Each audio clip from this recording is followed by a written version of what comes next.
SwayamPrabha. Digital India. Educated India.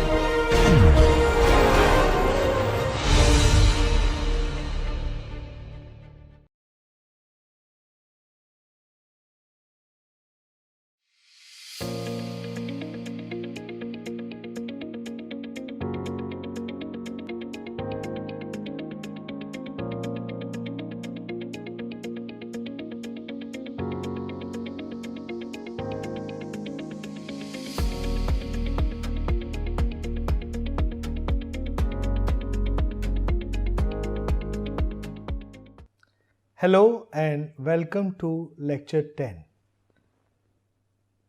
In our last session, we were discussing about axial, radial and tangential momentum, and we have realized this is what is in relation with your mechanical part, but still the change of velocity components named say axial velocity, tangential velocity and radial velocity, they are having their own importance.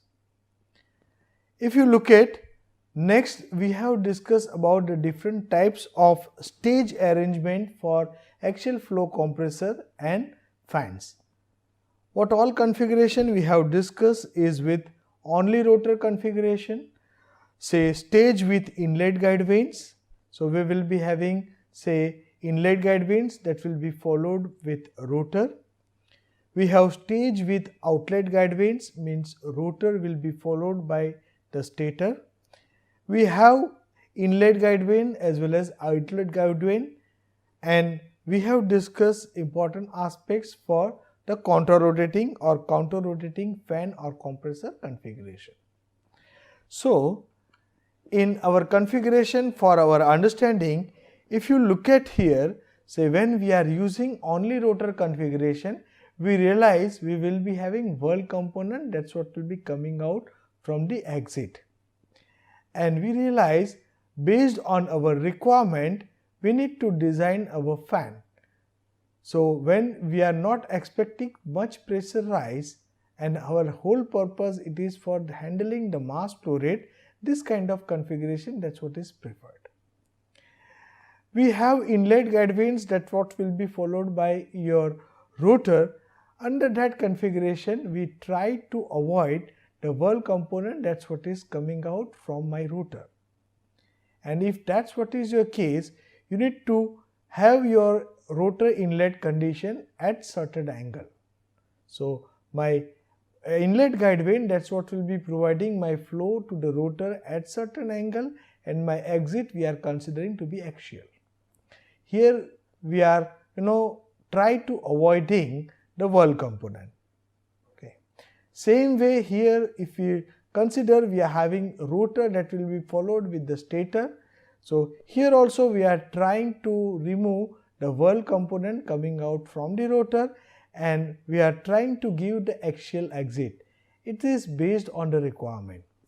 In line to that, we can have configuration in which we are having say inlet guide vane that will be followed by rotor, and that will be followed with my stator configuration or say outlet guide vane. Then we have discussed very important aspect, that's what is say our counter rotating fan or counter rotating fan or compressor, in which we have utilized the whirl component that is coming out from my rotor 1 that will go inside the rotor 2, that's what will be sucked by rotor 2, which will be increasing our relative velocity at the entry of my rotor 2. And we will be having comparatively high pressure rise compared to all this configuration. And we have discussed this configuration, that's what is having now more attractions for future engine developments. Now, if you want to have the idea, let's take one of the tutorial which will give you idea what all we are discussing in sense of stage configuration, how do we use that for our purpose. So take one numerical, say we have an axial flow fan that need to be designed for axial velocity of 40 meter per second, rotor speed is 1500 rpm, my flow turning angle is 15 degree for the rotor. Mean line diameter or mean line radius for the stage is 0.5 meter. Consider, say, flow is entering axially. Evaluate the static pressure rise and specific power for each of the following cases, in which we are having without guide vane configuration and we have inlet guide vane configuration, which has absolute entry angle at absolute exit angle of -25 degree, and my discharge is axial 1.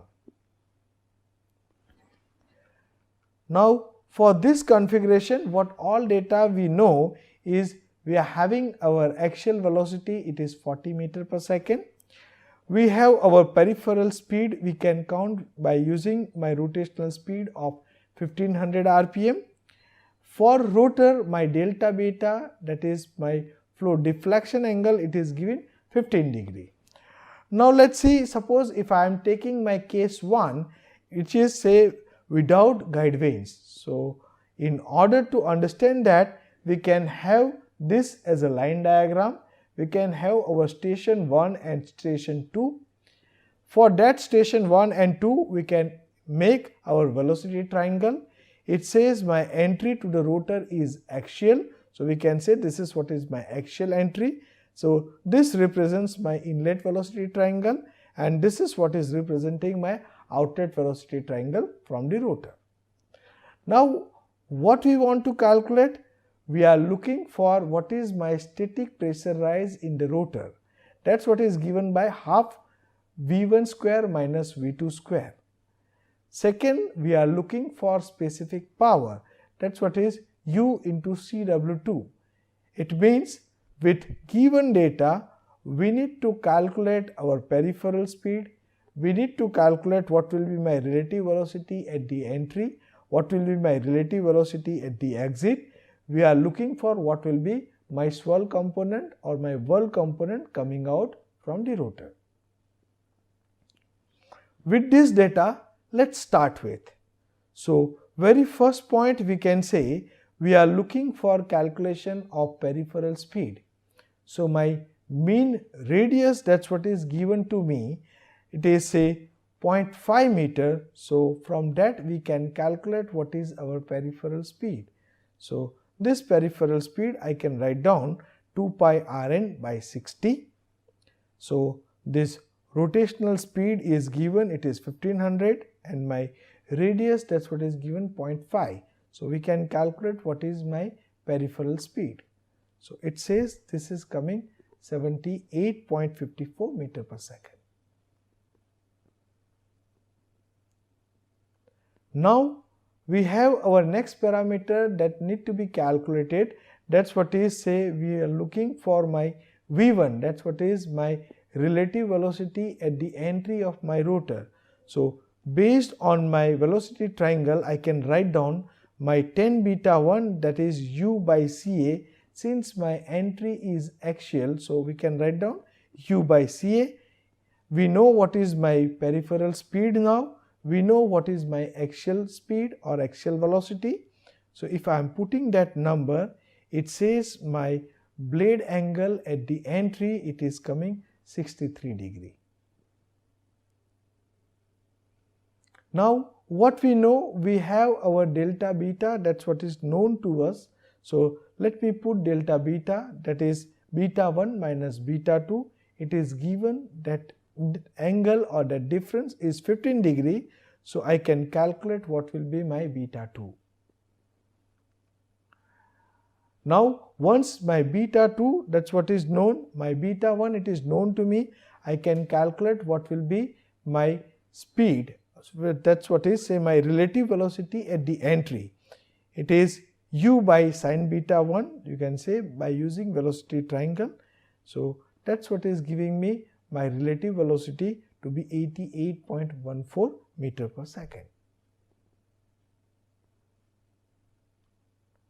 Now we are looking for our exit condition because we want to calculate what will be my relative velocity at the exit and what will be my whirl component. So in order to do that calculation, from our velocity triangle and from geometry, we can write down u by Ca, that is 10 alpha 2 plus 10 beta 2.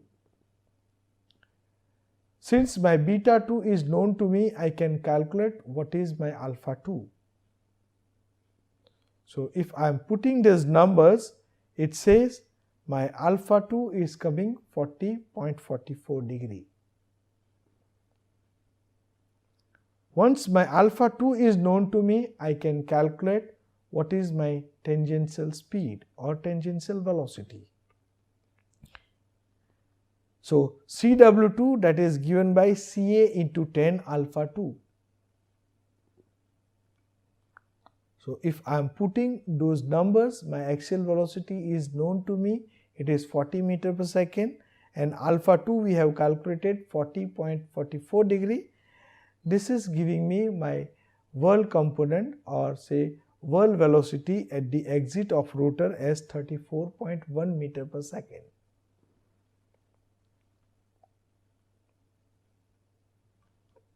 Now what we are looking for is at the exit. We are looking for our relative velocity at the exit. So based on my velocity triangle, I can write down my V2, that's what is given by u minus Cw2 divided by sin beta 2. If I am putting these numbers, it says my relative velocity, that is coming 59.8 meter per second. So now in order to calculate what is my static pressure rise in the rotor, I will say my delta P, that's what is given by half rho V square.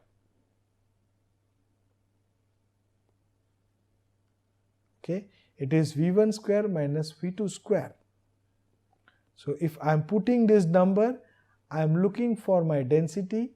Let me assume, since density is not given, I can safely assume density as 1.225 kg per meter cube.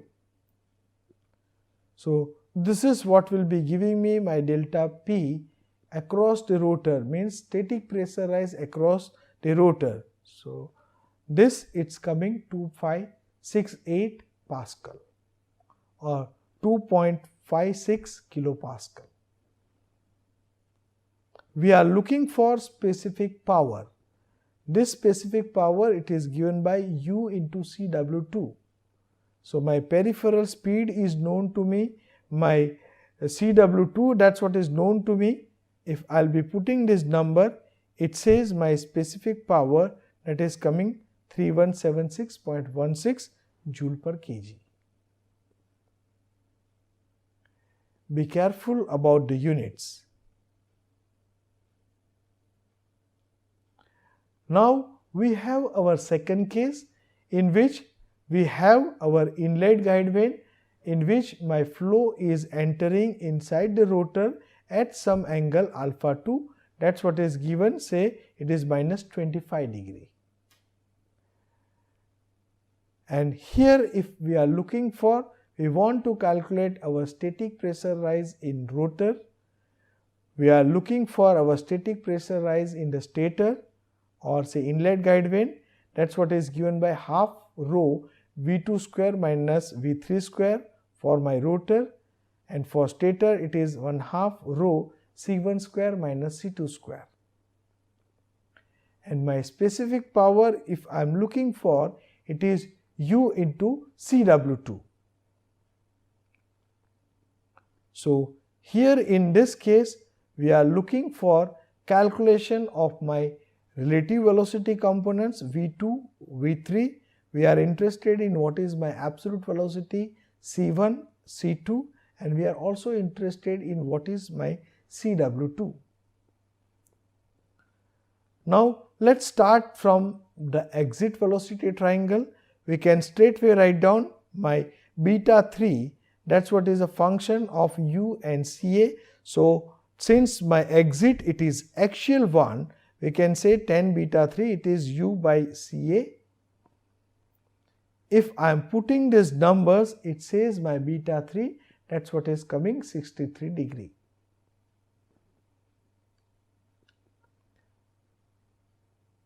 Now what is known to us? We know my delta beta, it is given say 15 degree. Since we have calculated our beta 3, so we can calculate what is our beta 2 angle, and that beta 2 angle is coming 78 degree.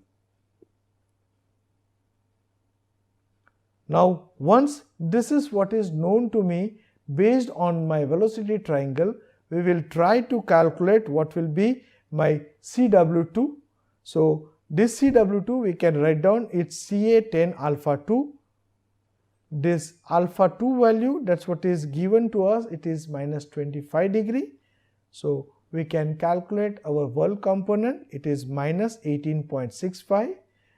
Remember the thing, where we are putting our inlet guide vanes, that's what will be deciding the magnitude of my work component.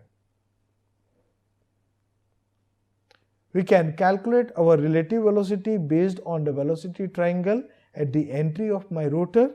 It says relative velocity V2, it is U minus CW2 by sin beta 2. I know what is my U, I know what is CW2 and what is my beta 2. So based on that, we can do our calculation for relative velocity. This relative velocity, it is coming 99.36 meter per second.